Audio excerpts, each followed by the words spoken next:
When you think about dyslexia, what comes to mind? Because if the only thing that comes to mind is struggling with reading or maybe struggling with writing, then you might actually be missing a big part of the picture. Because while dyslexia does impact both reading and writing, it also impacts many other areas of life. It's very common for individuals with dyslexia to experience some impairment with our working memory.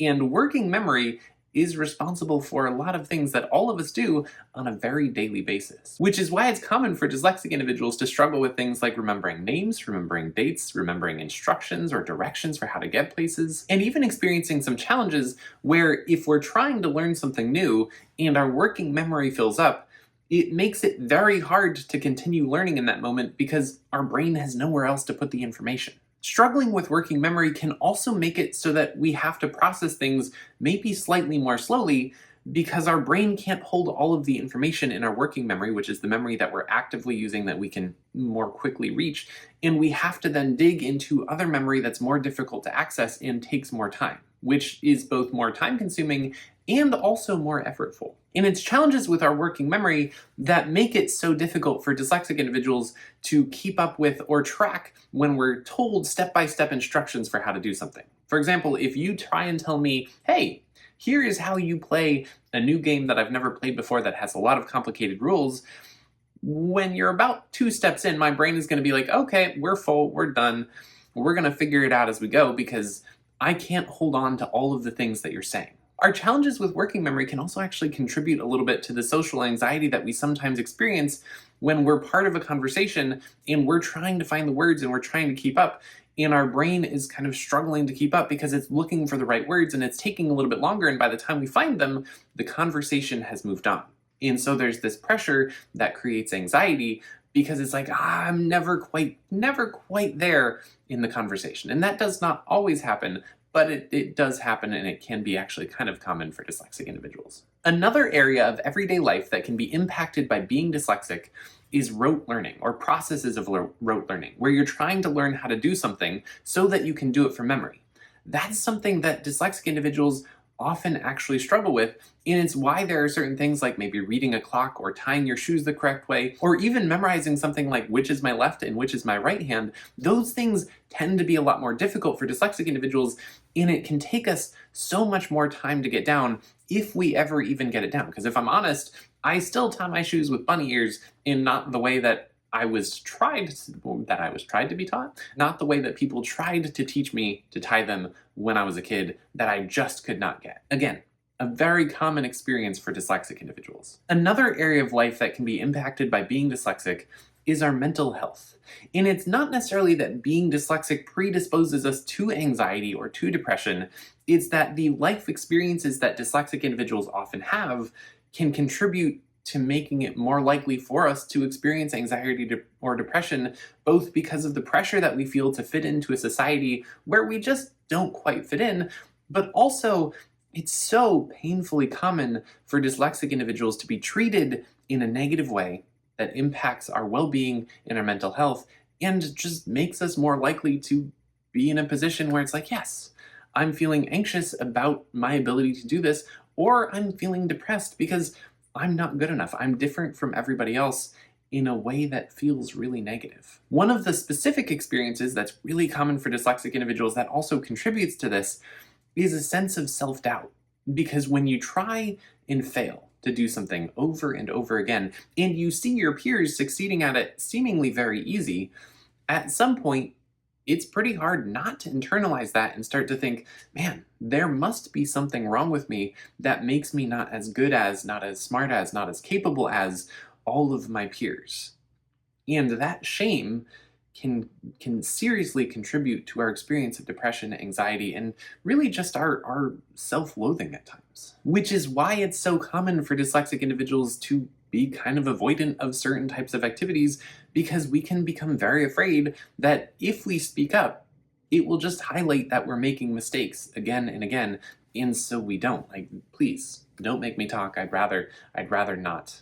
Not interested. Another area of everyday life that's impacted by dyslexia is our ability to organize our time well or even have good time management skills. And before I get into this, I want to make a note. It's very common for individuals with dyslexia to also have ADHD. Like, the estimated rate is somewhere between 25 and 40% of individuals with dyslexia also have ADHD. And therefore, I think sometimes this topic can be a little bit overblown in relation to dyslexia, because there are so many individuals with both that we aren't always sure, like, are you experiencing these challenges because of how dyslexia is impacting your executive functioning and working memory, or because of how ADHD is? Because they both do, and it makes it kind of confusing. But needless to say, dyslexic individuals, even if they don't have ADHD, can still experience certain of these struggles that are rooted in challenges with working memory and executive functioning. So, with that disclaimer out of the way, how does that actually show up? It can show up in difficulty with organizing our schedules, with organizing our space. Like, you can't see it right now, but my desk is not the cleanest desk that has ever existed in the world. And it can be kind of challenging for us to kind of keep everything together, show up for things on time, make sure that we're actually following through with everything that we should or are supposed to be following through. And right in line with that, it's very common for individuals with dyslexia to experience a sense of time blindness, which is essentially a difficulty in estimating how much time is something going to take, or how much time has passed as I've been working on this. And finally, it's also very common, because of all of these challenges, for dyslexic individuals to struggle with losing things, misplacing things, putting things down, walking into the room and being like, what am I in here for? And all of those things can make life just a little bit, or a lot, more challenging. Now, I realize that most of what I've talked about so far has been about the challenges that dyslexic individuals experience because of our dyslexia, but the story doesn't end there. There are certain things that, as much as we don't totally have a lot of data that says, oh yes, dyslexia causes you to have these strengths, there are certain traits that many dyslexic individuals exhibit where it's like, this seems more common among dyslexic individuals than it is among just the non-dyslexic population. So what are those? I'm happy to tell you. Here's a few. One of them is that dyslexic individuals tend to be pretty good at big picture thinking, which is essentially the idea to, like, see the whole forest from above and be like, I can see it. I have the whole map in my head, and I understand how all of the pieces fit together.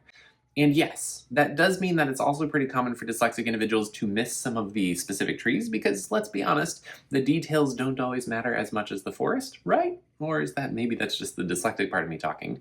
But it's something that we tend to be good at, which makes us good at leading things, at being like, I see how this all works together, and I can see what needs to be happen. That's something that dyslexic individuals often are really good at. Another talent that many dyslexic individuals tend to exhibit that is actually really valuable in everyday life is being kind of good at solving problems in unique ways. There have actually been some studies on what kind of creativity that dyslexic individuals excel at, because it's often talked about that dyslexic individuals are really good at being creative.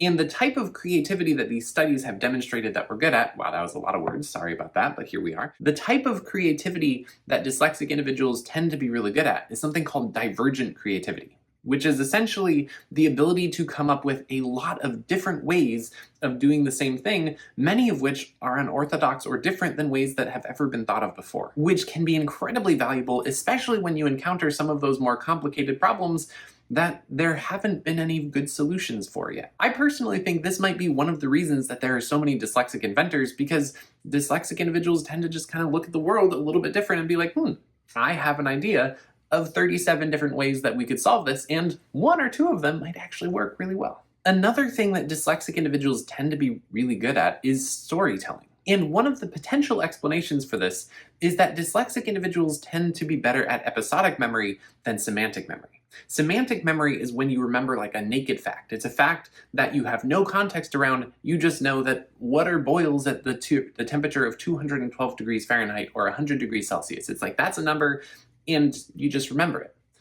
An episodic fact, on the other hand, is a fact that's buried within an episode or buried within a story, where it's like, I can tell you that this happened at this time because these other details were going on around it, because there's this story that my mind recalls when I recall the fact. And when your mind recalls things and thinks in story, you kind of get better at telling stories, which is maybe why there are so many authors and writers and producers who are dyslexic.